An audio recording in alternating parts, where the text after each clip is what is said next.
estando eles falando ao povo, sobrevieram os sacerdotes, e o capitão do templo, e os saduceus, doendo-se muito de que ensinassem o povo e anunciassem em Jesus a ressurreição dos mortos. E lançaram mão deles e os encerraram na prisão até o dia seguinte, pois era já tarde. Muitos, porém, dos que ouviram a palavra creram, e chegou o número desses homens a quase 5.000. E aconteceu, no dia seguinte, reúnem-se em Jerusalém os seus principais, os anciãos, os escribas, e Anás, o sumo sacerdote, e Caifás, e João, e Alexandre, e todos quantos havia da linhagem do sumo sacerdote. E pondoso no meio perguntaram: com que poder ou em nome de quem fizestes isto? Então Pedro, cheio do Espírito Santo,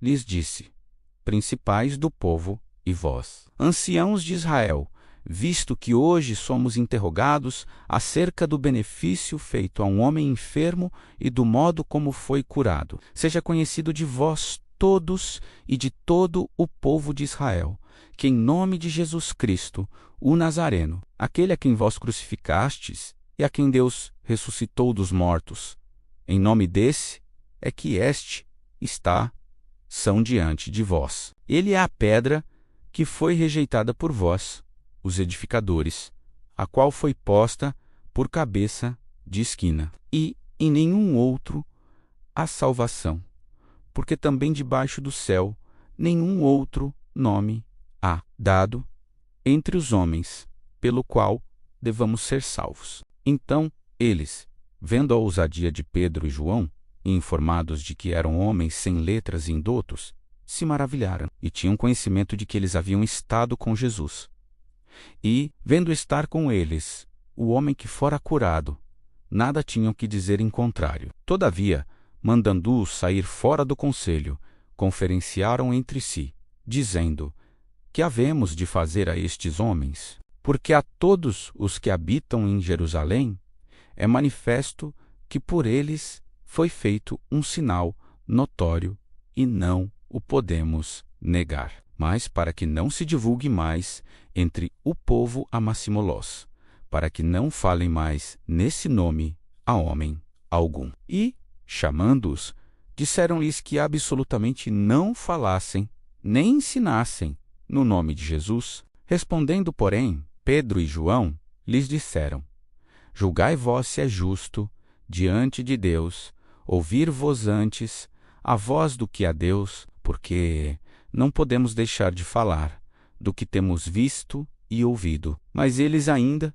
os ameaçaram mais, e não achando motivo para os castigar, dos serômanos ir por causa do povo. Porque todos glorificavam a Deus pelo que acontecera. Pois tinha mais de 40 anos o homem em quem se operara aquele milagre de saúde. E soltos eles, foram para os seus, e contaram tudo o que lhes disseram os principais dos sacerdotes e os anciãos. E, ouvindo eles isto, unânimes, levantaram a voz a Deus e disseram: Senhor, Tu és o que fizeste o céu, e a terra, e o mar, e tudo o que neles há. Que disseste pela boca de Davi, teu servo: por que bramaram as gentes, e os povos pensaram coisas vãs? Levantaram-se os reis da terra, e os príncipes se ajuntaram a uma contra o Senhor e contra o seu ungido. Porque verdadeiramente contra o teu santo Filho Jesus,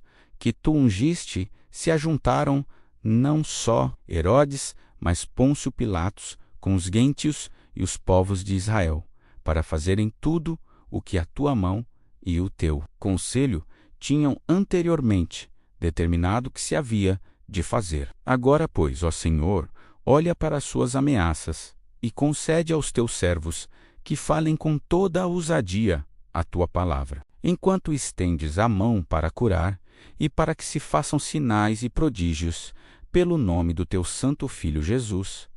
E tendo eles orado, moveu-se o lugar em que estavam reunidos. E todos foram cheios do Espírito Santo e anunciavam com ousadia a palavra de Deus, e eram o coração e a alma da multidão dos que criam. E ninguém dizia que coisa alguma do que possuía era sua própria, mas todas as coisas lhes eram comuns. E os apóstolos davam, com grande poder, testemunho da ressurreição do Senhor Jesus.